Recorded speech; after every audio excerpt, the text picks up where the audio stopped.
Nung si Bryce Hernandez na, nagbanggit ng 2 senador, front page na kagad kami.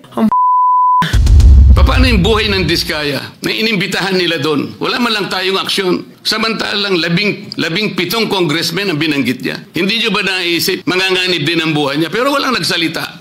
Kung natatakot sila sa kanilang security, bilyon-bilyon ang pera nila eh. Ang dami nila pwedeng bayaran security guard eh. Ang pananaw ng karamihan, ang pananaw ng taong bayan, sila most guilty. Ang pwede sa witness protection program, yun, not the most guilty.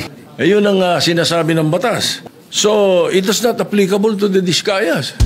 Ang gusto ninyo, awayin ko yung House of Representatives on day 1, mamatay sila sa sama ng loob. So, malungkot lang ito, 2 punto, Mr. President. Unang-una, yung mamatay sila sa sama ng loob. Hindi po ito noontime TV show na puro gimmick ang ating tinitikap dito. I'm not supposed to do this. I'm not supposed to answer you here in the rostrum, but I cannot help but do that because you took the floor and parang sinisita mo yung Senate President, which is very unparliamentary. Emotions are high. Ben Tulfo Fun Filter. Itong mga nangyayaring nakikita ng mga tao, yung mga behavior or decorum ng mga senador. We're not criticizing the Senate as an institution. We are criticizing what we see inside the Senate during the session or the senators themselves. Ito, we're not talking politics. We're talking reality. What we see is what we get. Ngayon mga boss, ipaghiwalay po natin ang politika at realidad. Inaantay ng mga mamamayan kung magagawa ng binubuo itong binuong Independent Commission on Infrastructure. Maraming nagsasabi, bakit infrastructure lang? Bakit di lahat ng mga bagay na pagdating ho doon sa budget deliberations? Ibawal na yung mga insertion na yan. Gawing batas na ngayon na bawal na mag-insert kapag napag-usapan na sa BICAM. Dapat hindi lang dire-diretso, dapat ipepresenta sa taong bayan at ano ang mga naganap, ano ang nabago, ano yung dinagdag, ano yung binawas. Panagutan mo yan sa taong bayan. Mag-aantay rin ang mga mamayan kung ano magiging resulta, mga boss, ng investigasyon ng Senate Blue Ribbon Committee. If we're talking about this, we're talking para ipresenta sa tao. Ano ang batas ang maiambag ng in-aid of legislation? Doon sa Senado po, sa courtesy ng Senate Blue Ribbon Committee, at mapagtibay ang sistema. Ano ang maiambag na batas in aid of legislation? Ito yung gustong makita natin ng mga polisiya ng mga institusyon ng gobyerno. Kung saan nalulusutan nitong mga dupang at mga kawatan, partikular, ang mga kawani sa loob ng mga institusyon, sa loob ng mga departamento ng ating pamahalaan dahil sila ang nagpapatupad ng sistema sa ilalim ho ng sinasabing ehekutibo at mga nakikisawsaw na mga politiko sa lehislatura. Ito po yun eh. Kahapon si Senator Jinggoy naglabas ng kanyang sama ng loob. Sa nakikita natin mga boss, sa programang ito, sa Bitag Live 2.0, hindi fair ang naging trato sa kanya. Kung titingnan po natin, bakit? Sa mainstream media, sa digital media, alam nyo hindi fair? Ako'y sumasang-ayon sa kanya, pero, bago po lang lahat, siguro maganda, watch carefully, listen closely. Noong si Congressman Marcoleta pang chairman ng Blue Ribbon, nagbanggit si Diskaya, ilang congressman ang involved sa korupsyon. Pagdating nung kinabukasan, hindi na front page, hindi masyadong pinag-usapan. Nung si Bryce Hernandez na, nagbanggit ng 2 senador, front page na kagad kami. Kahit hindi totoo yung sinasabi niya, na walang basihan. 30% commission daw. I'm sorry. Strike that from the strike out from the record. The phrase is stricken off the record. Nakita niyo yung damdamin ng tao na saktan. Totoo, parang hindi nga fair kung titingnan po natin. Marami po nagsasabi, hindi fair yung nangyari kay Jinggoy. Alam niyo bakit? Kasi, oo nga naman, Anong nangyari doon sa mga 16 congressman, isang USEC na binanggit po ito ni Diskaya? Doon po sa Senate Blue Ribbon Committee. What happened? What happened? Siguro bigyan natin ng konting linaw si Senator Jinggoy. Senator Jinggoy, with due respect. Have you ever heard the word prominence? This is what it means. Prominence refers to the importance and the public recognition of a person, place, or event. Stories involving prominent figures like the president or well-known celebrities or significant events that people are already familiar with and considered more newsworthy because they naturally attract more audience interest and attention. Dito, life's not fair. Totoo yan. Meron talagang magagaling na tao sa mundo, magagaling magnakaw, may mga magagaling at matitino, mahina dumiskarte, kaya poor pa rin sila. May mga makakapalang mukha, nakikita yung sandamakmak na milyones na lulula ang mata mo na yung mga perang ninakaw sa kaban ng bayan, anyat nakikita mo. Tutulo lang ang laway mo, pero mga boss, pera natin yun, ano? Pero yun ang sinasabing ganun na ka-glaring yung iba. Alam nyo, sinasabi ko lang dito ang sinasabi ni Jinggoy. Bakit ganun? Nagalit siya. Well, Senator Jinggoy, sa pananaw ng mga editors ng mga mainstream media or television network, and even the digital platform ng mga mainstream media and then sa social media, sa mga pagdating sa balita, medyo iba na yung mga ginagawa ng mga nasa kanya-kanyang mga channel, mga vloggers, na ginagawang content para kumita, hayaan natin sila pakitain natin.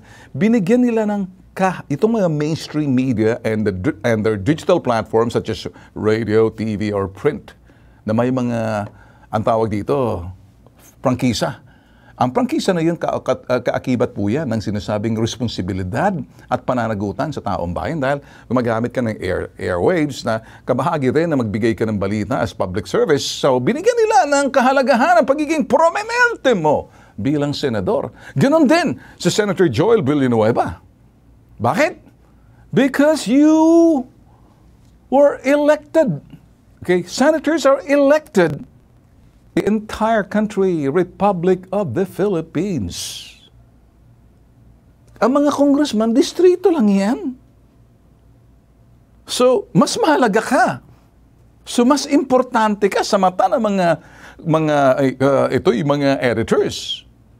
Mas importante ka dahil newsworthy ka. Abay, binigyan na nga ng malaking spasyo, airtime, binigyan ng publicidad, attention, umaatungal pa. Bad publicity is still a publicity.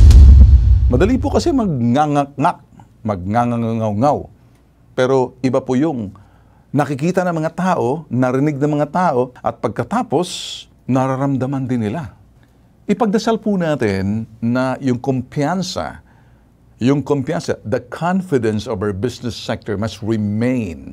Importante, nandyan po, mananatili yung kumpiyansa po ng mga malalaking negosyante na parang insulated sila sa mga nangyayari kasi kapag sila'y apektado na ang kanilang kumpiyansa sa kanilang negosyo, malalaking negosyo na to. Ito yung mga sinasabi ng mga big businesses na apektuhan, then mafe-feel po yan, mararamdaman po yan ng mga consumer o mga mamimili o mga simpleng tao. Sa nakikita nilang higpit, yung medyo sakal. Marami ho kasi nagsasalita, ganito, ganyan, negatibo ang sinasabi. Hindi po yan trabaho namin. Ang trabaho po namin, isentro po ang inyong atensyon, panagutin ang dapat managot. Yung pong sinasabi ni Senator Soto kahapon, patungkol po dyan doon sa state witness, si Marcoleta po yan. Doon po sa parting yan, ano bang state witness? Ang gusto ko kasing mangyari ni Senator Marcoleta, ako na po magsasabi sa inyo na bigyan ng ito State Witness Protection Program, itong si Diskaya. O ngayon, ang sagot naman ni Senator Tito Soto, teka muna, hindi pang i-insulto, kasi hindi yan pasaring, kasi yun pong gusto mangyari ni Senator Marcoleta, na bigyan ng State Witness sa ilalim sa State Witness Protection Program, etong si Diskaya. Kaya ang sagot po ni Senator Soto, if I'm not mistaken, at nagkita, well, una, balik niya muna yung mga perang nakulimbat or whatever nakuha niya. Then we take that seriously. Ang sagot naman ni Senator Marcoleta, teka muna, kinakailan ba may condition pag ikaw state witness? State witness, there is no other direct evidence available for proper prosecution eh. So, it is not applicable to the Diskayas. Na pananaw ng taong bayan, sila most guilty. Ang pwede sa witness protection program, yun, not the most guilty. Ayun ang sinasabi ng batas. The least, suspect. Pinakamalaking suspect kasi daw si Diskaya. Kung sa anay, ito pinakamother anay. Mas kukunin namin yung malilit na anay kaysa sa iyo. Kasi yung malilit na anay, magsasabi ng totoo yan kasi yung malilit na anay, sa ilalim ng malaki na anay, kasi pag kinuha mong malaki na anay, niligtas mo na, mag-state witness, sino pang hahabulin mo? Makasentro tayo sa pinakamalaking anay. Example, hindi ko sinasabing anay po sila. Paghahambing, paghahalintulad. Yun ang ibig sabihin. Huwag po kayo malilibang sa mga nagkaganapan sa nakikita nyo. Pero if you listen carefully, listen closely, do not be entertained sa mga nakikita nyo. Be more discerning, be more critical sa mga nakikita nyo. You have to, this kind of ability to ingest yung mga pinagsasabi. Nito mga senador, yung mga sagutan po nila, doon yung sinasabing the wisdom of each and every one talking, yung karunungan at kaalaman nila sa pagiging senador, napapahayag nila, natututo si Juan de la Cruz, sino ba ang iyong, magagaling pareho po yan eh. And then another thing is, ito naging issue, kinakailangan ba maging Senate Blue Ribbon Committee Chairman ay isang abogado? Ayun. Hindi naman ako, hindi naniniwala. Bakit abogado? Pwede naman kahit si Pamphilo Lacson, hindi abogado, pero magaling na investigador yan. Kung minsan nga, mas magaling pa mag-imbestiga yung mga investigador na law enforcers or mga media investigators kaysa doon sa mga abogado. So, anong ibig kong sabihin dito?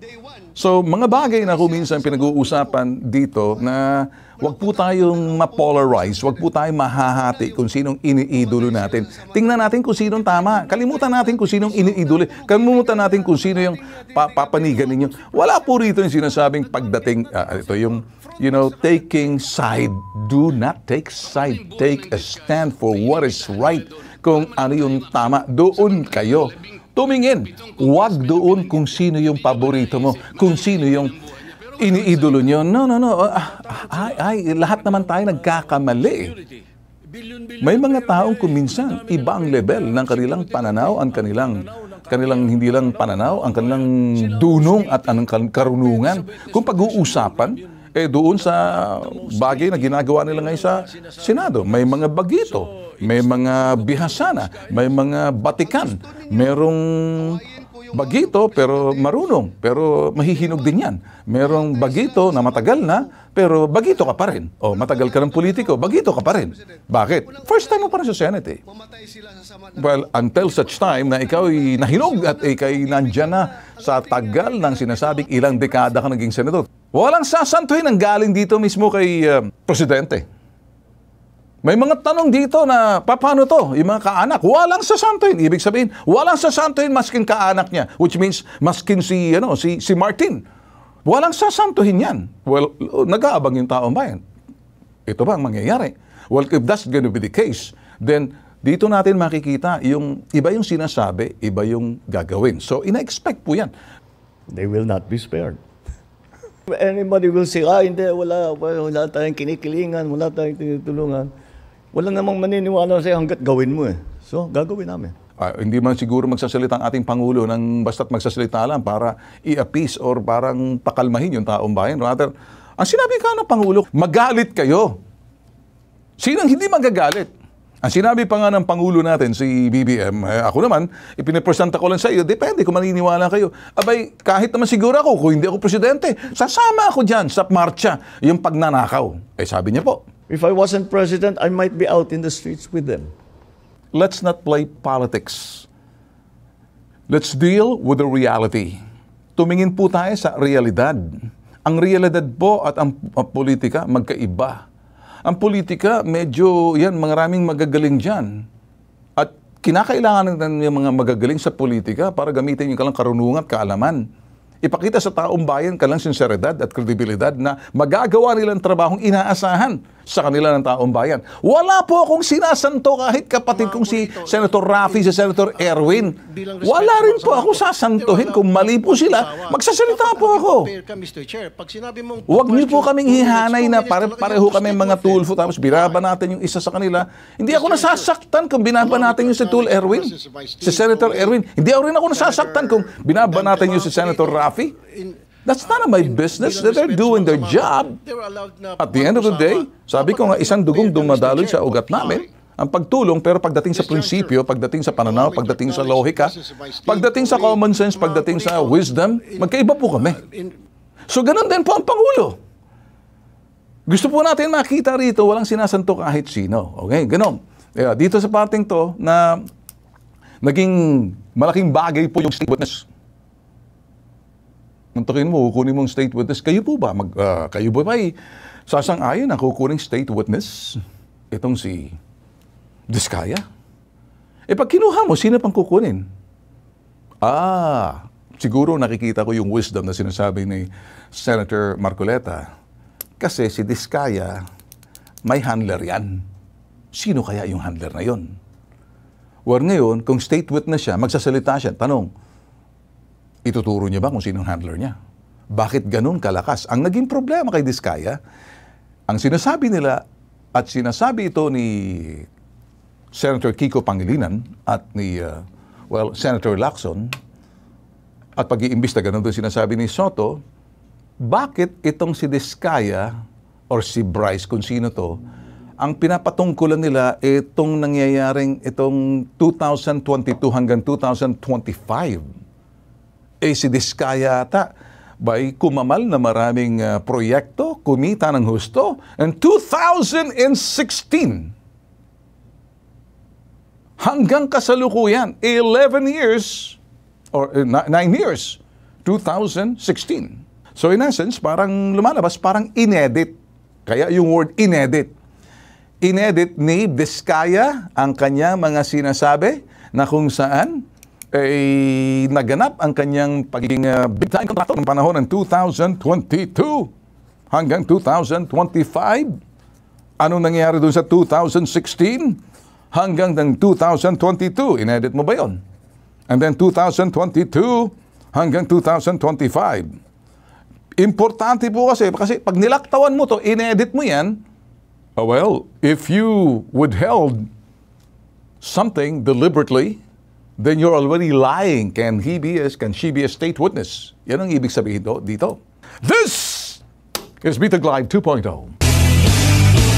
Ben Tulfo Fun Filter.